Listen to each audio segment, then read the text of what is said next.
ఓం మహాగణాధిపతయే నమ. ఓం గురుభ్యో నమ. ఓం శ్రీమాత్రే నమ. అరుణాం కరుణాతరంగితాక్షీం ధృతపాశాంకుశపుష్పబాణచాపాం అనిమాదిభిరావృతాం మయూకై అహమిత్యేవ విభావయే భవాని. శ్రీమాత్రే నమ. ప్రేక్షకులకి ఆ లలితాంబిక అమ్మవారి యొక్క అనుగ్రహం పరిపూర్ణంగా కలగాలని మనస్ఫూర్తి కోరుకుంటూ మనం ఈరోజు డిసెంబర్ మాస ఫలితాలు, ఈ డిసెంబర్ మాస ఫలితాలను పర్టికులర్గా ఏ రాశి వారికి ఎలా ఉండబోతుంది అంటే, పర్టికులర్గా మీ రాశి వారికి రాశి తెలిస్తే రాశి చూసుకోండి, లేదు లగ్నం తెలుసు అనుకుంటే లగ్నం చూసుకోండి. అసలు గ్రహాలు ఏ విషయాలకి మీకు సపోర్టివ్గా ఉన్నాయి, నెగిటివ్ ట్రిగర్ చేస్తున్నాయా లేదా పాజిటివ్ ట్రిగర్ చేస్తున్నాయా అనే అంశాలు, మరియు ఏ దేవతారాధన, ఎటువంటి చిన్న చిన్న రెమెడీలు చేసుకుంటే ఇబ్బంది పడకుండా ఉంటాము అనే అంశాలు మనం చెప్పుకుంటున్నప్పటికీ, చెప్తుంది నేనైనప్పటికీ కూడా చెప్పేస్తుంది సాక్షాత్ లలిత అమ్మవారిగా భావిస్తూ అసలు గ్రహస్థితి ఏ విధంగా ఉంది చూసుకున్నట్లయితే, ఫస్ట్ ఆఫ్ ఆల్ ఇక్కడ ఈ మేషం నుంచి చూసుకుంటే మీనంలో శని, కుంభంలో రాహు, సింహరాశిలో కేతువు, అండ్ మిథునంలో మనకి గురువు, అంటే కర్కాటకంలో వక్రించుకుంటూ మిథునంలోకి వస్తున్నటువంటి గురువు. అదేవిధంగా వృశ్చిక రాశిలో రవి, కుజ, శుక్రులు ఉన్నారు. కాకపోతే ఈ కుజుడు 7వ తేదీ నుంచి మారిపోతున్నాడు. తులలో ఉన్నటువంటి బుధుడు అదే రోజు వృశ్చికంలోకి వస్తున్నాడు. రవి 16వ తేదీ ధనస్సులోకి వెళ్ళిపోతున్నాడు. రవి కుజులు ధనస్సు రాశిలో కలిసి ఉంటున్నారు. అదేవిధంగా శుక్రుడు 20వ తేదీకి మారుతున్నాడు. ఈ యొక్క గ్రహస్థితిని అనుసరించి ద్వాదశ లగ్నముల వారికి, లగ్నం తెలియని రాశి వారికి ఏ విధంగా ఉందనే విషయం మనం తెలుసుకుందాం. వృశ్చికం వారికి కనుక చూసుకున్నట్లయితే లగ్నాధిపతి రాశ్యాధిపతి రాశిలోనే ఉన్నాడు, వృశ్చికంలోనే ఉన్నాడు. అలాగే రవి కూడా దశమాధిపతి కూడా వచ్చి కూర్చున్నాడు. కాబట్టి 17వ తేదీ వరకు వర్క్ స్ట్రెస్ ఉండడము, వర్క్ మానేయాలనిపించడం, వర్క్లో పొజిషన్కి వెళ్ళడము, వర్క్లో కొంత ఘర్షణాత్మకమైనటువంటి ఇవి రావడం, కొత్త జాబ్స్ రావడం, ఇవన్నీ కూడా ఉన్నాయి 16వ తేదీ వరకు. ఆల్మోస్ట్ 16వ తేదీ నుంచి ఎప్పుడైతే రవి మారిపోతున్నాడు, 7వ తేదీ నుంచి కుజుడు మారిపోతున్నాడో, పర్టికులర్గా 16వ తేదీ నుంచి కుటుంబ వ్యవహారాలు, తండ్రికి సంబంధించిన మనీ విషయంలో ఏవైనా కొన్ని ఆర్గ్యుమెంట్స్ ఇట్లాంటివి కనబడుతున్నాయి. కాబట్టి అక్కడ కొద్దిగా మీరు గోవులకి క్యారెట్స్ మరియు గోధుమ రవ్వ తినిపించండి. 12వ స్థానంలో ఉండేటువంటి బుధుడు 7వ తేదీ నుంచి రాశిలోకి వచ్చేస్తున్నాడు. దాని తర్వాత శుక్రుడు కూడా అక్కడే ఉంటున్నాడు. సో ఇవన్నీ ఏంటంటే 20వ తేదీ వరకు శుక్రుడు అక్కడ ఉంటాడు. కాబట్టి మీరు ప్రయత్నం చేసినా చేయకపోయినా అటువైపు నుంచి కొన్ని సంబంధాలు రావడం, వివాహపరంగా ఇటువంటివి పక్కగా గోచరిస్తున్నాయి. అలాగే కొద్దిగా మీ యొక్క జీవిత భాగస్వామికి 20వ తేదీ లోపల ఏదైనా విదేశాల్లో ఉండడానికి, విదేశాల్లో ఏదైనా గృహం కొనుక్కోవడానికి, విదేశాల్లో ఉంటూ అక్కడ ఏదైనా గ్రీన్ కార్డ్ హోల్డర్ అవ్వడానికి, ఇట్లాంటి విషయాలకి చాలా అనుకూలంగా ఉంది, గుర్తుపెట్టుకోండి.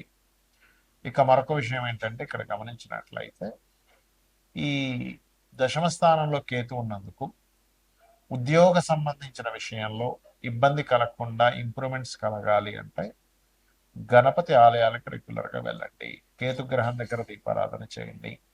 ఓం కామేశ్వర ముఖాలోక కల్పిత శ్రీ గణేశ్వరాయ నమః అని మంత్రం చేసుకోండి.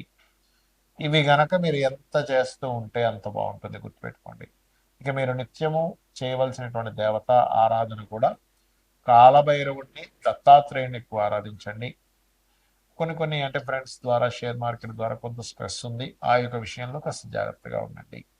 చాలామంది నన్ను అడుగుతున్న అంశం ఏమిటంటే, గోచారంలో గ్రహస్థితి బాగోలేదు కానీ మన జన్మజాతకంలో బాగుంది, అప్పుడు ఎటువంటి ఫలితాలు వస్తాయి? అసలు జన్మజాతకంలో చూసి ఎటువంటి అంశాలు మనం నిర్దిష్టంగా, అంటే ఇది ఇలా చేస్తే బాగుంటుందని చెప్పొచ్చా అంటే ఖచ్చితంగా చెప్పొచ్చు.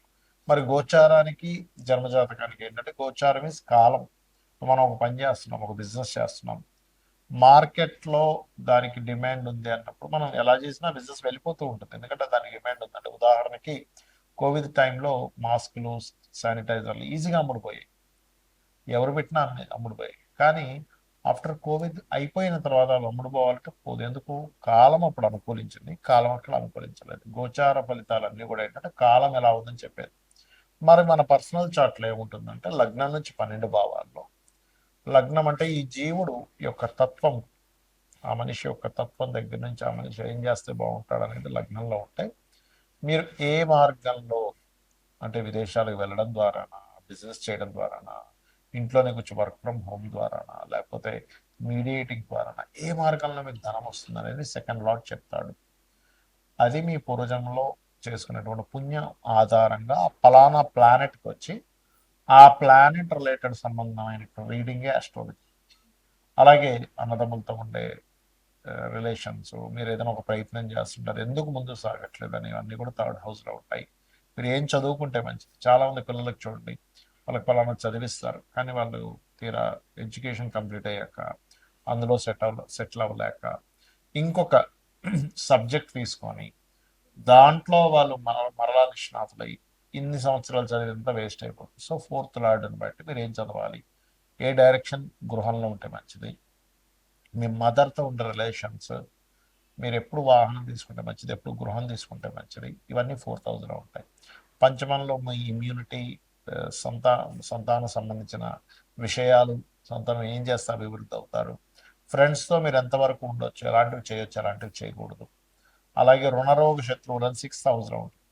సో 6th హౌస్ని బట్టి మీకు ఎటువంటి హెల్త్ ఇష్యూస్ వచ్చే ఛాన్సెస్ ఉన్నాయి, ఎటువంటి రుణాలతో ఎక్కువగా మీరు ఇబ్బంది పడే ఛాన్సెస్ ఉంది, శత్రుత్వాలు ఎప్పుడు వస్తాయి, ఆ శత్రుత్వాలు తగ్గడానికి ఏం చేయాలి. సో ఎప్పుడు కూడా 6th హౌస్ డియాక్టివ్ అయిపోవాలంటే 5th హౌస్ మనం యాక్టివ్ చేయాలి ఆ రకంగా. అలాగే మరొక విషయం ఏంటంటే, అసలు చాలామంది చేసే మిస్టేక్ ఏంటంటే, అసలు ఇవాళ రేపు సొసైటీలో వివాహాలు విచ్ఛిన్నం అవ్వడానికి ముఖ్యమైన కారణం కేవలం పాయింట్స్ చూసుకొని వివాహాలు చేసేసుకోవడం. అది పూర్తిగా తప్పు. 36కి 18 వచ్చాయి చేసేస్తున్నారు, అది పూర్తిగా తప్పు. అసలు మీ పర్సనల్ చార్ట్లో పాయింట్స్ జస్ట్ 5% ప్రాధాన్యత చూపిస్తాయి. అసలు మీ జాతకంలో ఎప్పుడు వివాహం చేసుకోవాలి, what is the right time అంటే ప్రతి వ్యక్తికి కూడా 18 to 20 years నుంచి, ఆల్మోస్ట్ కొంతమంది 16 yearsకి అయ్యే ఛాన్సెస్ కూడా ఉన్నాయి. బట్ ఒక యుక్త వయసు నుంచి ఒక ఏజ్ వరకు, అంటే ఒక 30-40 వరకు కూడా 5 times, ఆల్మోస్ట్ 3 to 5 times వాళ్ళకి వివాహ యోగం అనేటువంటిది ఫామ్ అవుతూ ఉంటుంది. అసలు అది ఏ ఇయర్స్లో ఫామ్ అవుతుంది, ఏ ఇయర్లో చేసుకోకూడని సమయాలు ఉన్నాయో తెలుపుతుంది మన జ్యోతిష్ శాస్త్రం. అంటే ఇక్కడ ఏంటంటే, ఒక వ్యక్తి బిజినెస్ పెట్టాడు, అసలు డిమాండ్ లేనటువంటి సమయంలో బిజినెస్ పెట్టి నాకు బిజినెస్ కలిసి రాదంటే అలా మే తర్వాత మనం స్కూల్ బుక్స్, లేకపోతే బ్యాగ్స్, స్కూల్ డ్రెస్లు అమ్ముదాం అనుకుంటున్నాం జూన్లోను జూలైలోను. అయ్యో ఏమిటోనండి, స్కూల్ బుక్స్ అసలు ఎవడు కొనట్లేదు, బ్యాగ్స్ ఎవరు కొనట్లేదు, స్కూల్ డ్రెస్లు ఎవరు కొనట్లేదు అంటే ఆల్రెడీ స్టార్టెడ్. నువ్వు మే ముందు అంటే జనవరిలోనో ఫిబ్రవరిలోనో అమ్మితే నువ్వు కొంటారు. అలాగే నీ పర్సనల్ చార్ట్లో ఎప్పుడైతే నీకు వివాహం చేసుకునే యోగం ఉంది, ఎవరితో చేసుకుంటే బాగుంటుంది, నీ జన్మజాతకంలో ఏమైనా 2 మ్యారేజ్ యోగాలు ఉన్నాయి, దానికి నువ్వు ఎటువంటి పరిహార మార్గం చేసుకోవాలి, ఎటువంటి పర్సన్ నీకు ఖచ్చితంగా వస్తారు, దాన్ని నువ్వు యాక్సెప్ట్ చేయాలి, అగ్రెసివ్గా ఉండే వాళ్ళ, సున్నితంగా ఉండే వాళ్ళ, మనీ మైండెడ్, కాస్త ఎక్కువ తెలివితేటలు ఉండే వాళ్ళ, అబద్ధాలు చెప్పి అన్నీ వస్తున్నాం. సో అది నువ్వు యాక్సెప్ట్ చేయాలి. అలాగే అదొకటే కాకుండా వృత్తి కానివ్వండి, వ్యాపారం కానివ్వండి, ఇన్వెస్ట్మెంట్స్ కానివ్వండి, విదేశాలకు వెళ్ళడం కానివ్వండి, ఇలాంటి అన్ని అంశాలు కూడా చాలా స్పష్టంగా మనం ఇందులోకి వెళ్తే, ఈ పని చేస్తే హ్యాపీగా ఉంటాము. ఎందుకంటే ఫైనల్గా అందరికీ కావాల్సింది హ్యాపీనెస్.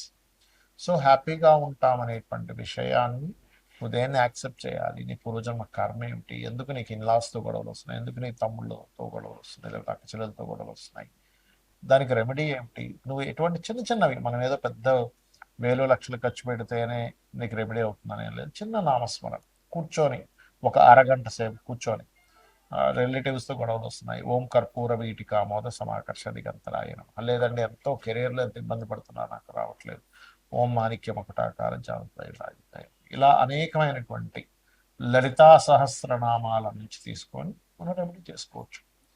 శ్రీమాత్రే నమః.